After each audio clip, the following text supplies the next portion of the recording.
రాష్ట్రంలో police boss director general of police ఆయన్ని 3 December ఎన్నికల కౌంటింగ్ ప్రక్రియ జరుగుతూ ఉండగానే కేంద్ర ఎన్నికల సంఘం ఆయన్ని సస్పెండ్ చేయటం అనేది పోలీసు శాఖే కాదు, రాష్ట్ర ప్రభుత్వ ఉద్యోగులలో, ప్రజలలో, రాజకీయ పార్టీలలో ఒక సంచలనమైంది. కంచే చేను మేసిన విధంగా ఉన్నతాధికారులు, బాధ్యతాయుతముగా ఉండవలసిన ఐఏఎస్, ఐపీఎస్ అధికారులు అడుగులకు మడుగులొత్తే ప్రక్రియకు పాల్పడటం చాలా దురదృష్టకరం, విచారకరం. ఈ రోజున ప్రజల్లోనూ ఉన్నత విలువలు కలిగిన ప్రజాస్వామ్యవాదులలో ఉన్న విమర్శ ఏంటంటే ఐఏఎస్లు ఈ రోజున రాజకీయ నాయకులకు అయ్యా ఎస్ అని చెబుతున్నారు.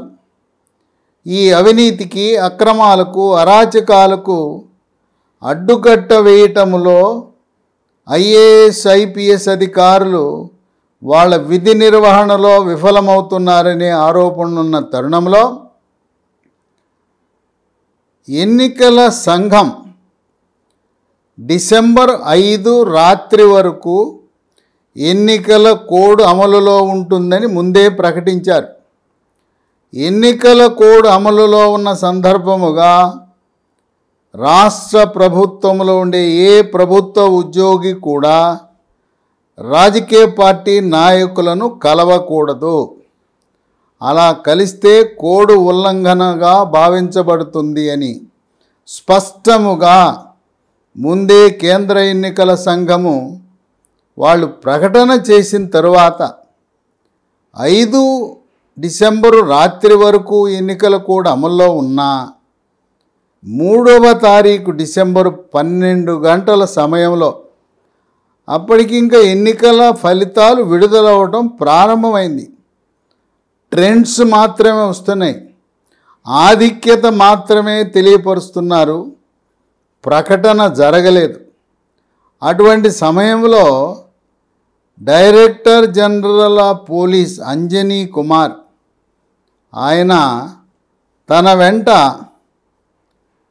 సిఐడి అదనపు డైరెక్టర్ జనరల్ మహేష్ భగవత్ని, అలాగే శాంతి భద్రతల అదనపు డీజీ సంజయ్ జైన్ని వెంట పెట్టుకుని రేవంత్ రెడ్డి నివాసానికి వెళ్ళి పుష్పగుచ్చమిచ్చి ఆ విధంగా కలవటం అనేది ఎన్నికల కోడు, ఎన్నికల ప్రవర్తన నియమావళిని ఉల్లంఘించటమే.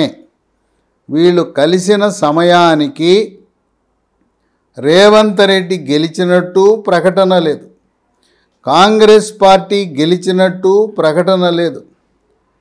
గవర్నరు లెజిస్లేచర్ పార్టీ నాయకుడను ప్రభుత్వము ఏర్పాటు చెయ్యండి అని ఆహ్వానము పంపే వరకు రాష్ట్ర ప్రభుత్వంలో ఉండే ఏ అధికారులు కూడా డిసెంబర్ 5 అర్ధరాత్రి 12 గంటల వరకు రాజకీయ పార్టీ నాయకులను కలవటం అనేది స్పష్టముగా ఎన్నికల కోడ్ను ఉల్లంఘించటం అవుతుంది. పాపం అంజనీ కుమార్ డీజీపీ పిలిస్తే తప్పనిసరి పరిస్థితులలో మహేష్ భగవత్, సంజయ్ జైన్ కూడా ఆయన వెంట వెళ్ళటం జరిగింది. ఈ ముగ్గురు కూడా ఉత్తరాదికి చెందిన అధికారులు కావటం మరొక విశేషం. ఇది రాజ్యాంగ సూత్రాలు, ఎన్నికల నియమావళిని ఉల్లంఘించారని కొంతమంది కేంద్ర ఎన్నికల సంఘానికి ఫిర్యాదు చేయగానే వాళ్ళు విచారణ జరిపి సమాచారము ఫిర్యాదు అందిన గంటలో తెలంగాణ రాష్ట్ర director general of police Anjani కుమార్ని సస్పెండ్ చేస్తూ కేంద్ర ఎన్నికల సంఘం ఆదేశాలు జారీ చేసింది. ఇక బలవంతంగా ఒత్తిడి మేరకు వెళ్ళిన ఇద్దరు తోడి పెళ్లి కొడుకులు లాంటి వాళ్ళు మహేష్ భగవత్, సంజయ్ జైన్ని, వాళ్ళిద్దరినీ వివరణ కోరుతూ షోకాజ్ నోటీస్ ఇచ్చారు. కేంద్ర ఎన్నికల సంఘం కూడా అర్థమైపోయింది. డీజీపీ రమ్మన్నాడు.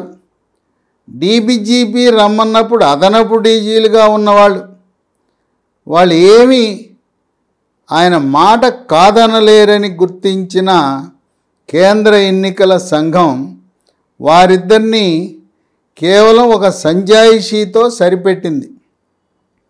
మహేష్ భగవత్ ఒక నిబద్ధత కలిగిన అధికారిగా మంచి పేరున్నది. అంటే ఆయన డీజీపీ ఒత్తిడి మేరకు వెళ్ళినట్లుగా సమాచారం ఉంది. ఇక కేంద్ర ఎన్నికల సంఘం తెలంగాణ రాష్ట్ర ప్రధాన కార్యదర్శి శాంతికుమారికి ఒక లేఖ రాశారు. వెంటనే సీనియారిటీ, మెరిట్ ఆధారంగా 3 అర్హులైన డీజీపీ పదవికి అర్హత కలిగిన 3 పేర్లు పంపమని ప్రధాన కార్యదర్శికి లేఖ రాయగా ప్రధాన కార్యదర్శి 3 పేర్లను ప్రతిపాదించింది. 1 రవి గుప్తా, 2 రాజీవ్ రతన్, 3 నగర కమిషనర్గా విధులు నిర్వర్తించిన సివి ఆనంద్. ఈ 3 పేర్లు ప్రతిపాదించగా కేంద్ర ఎన్నికల సంఘం ఎక్కువ సమయం తీసుకోకుండా అంజనీ కుమార్ డీజీపీని సస్పెండ్ చేసిన 3 గంటల కాల వ్యవధిలో తెలంగాణ రాష్ట్ర డైరెక్టర్ జనరల్ పోలీసుగా రవి గుప్తాని నియమించటం అనేది ఒక విశేషం. గతంలో ఎన్నికల షెడ్యూల్ ప్రకటించగానే 13 మంది ఐపీఎస్ అధికారులు వాళ్ళ యొక్క పనితీరు బాగోలేదని, అధికార పార్టీకి అడుగులకు మడుగులొత్తుతారని ఆరోపణలపై 13 మంది ఐపీఎస్ అధికారులను ఎన్నికల విధులకు దూరంగా ఉండండి, మీరు ఇంకా ఏ పనైనా చేయండి, మీకు ఎన్నికల నిర్వహణతో ఎటువంటి సంబంధం ఉండదని బదిలీ చేయటం జరిగింది.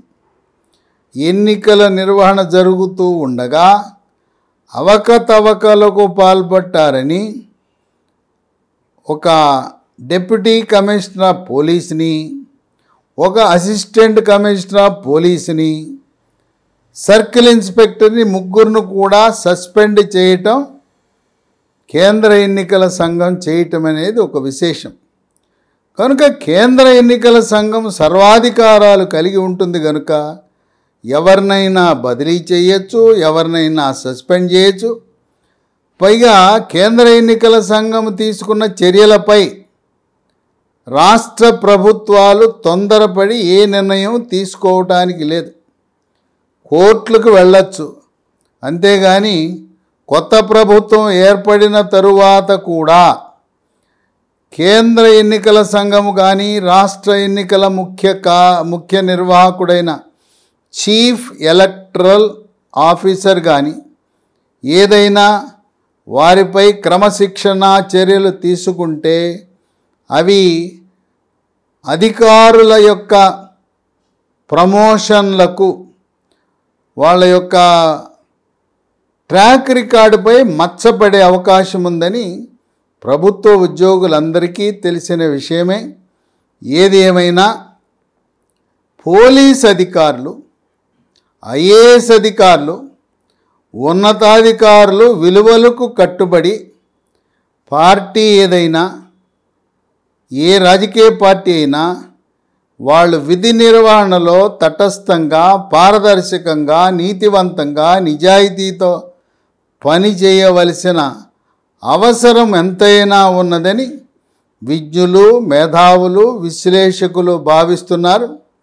కేంద్ర ఎన్నికల సంఘము పోలీసు శాఖ విషయంలో వాళ్ళు తీసుకున్న నిర్ణయం, బదిలీలు, సస్పెన్షన్లు, అలాగే డీజీపీని కూడా సస్పెండ్ చేయటం అనే దాన్ని ప్రజాస్వామ్యవాదులు ఆహ్వానిస్తూ ఇలాంటివి భవిష్యత్తు తరాలకు ఇటువంటి తప్పులు పునరావృతము కాకుండా అధికారులు అత్యుత్సాహం చూపించి రాజకీయ నాయకులకు చనువుగా దగ్గరకు వెళ్ళే ప్రయత్నానికి ఇది ఒక ఆదర్శంగా ఉండాలని, ఎవరి పరిధిలో వాళ్ళ అధికారులు రాజ్యాంగబద్ధంగా ప్రభుత్వ సూచించిన చట్టబద్ధంగా పనిచేయాలని ప్రజలు అలాగే మేధావులు, విజ్ఞులు, విశ్లేషకులు కోరుకుంటున్నారు.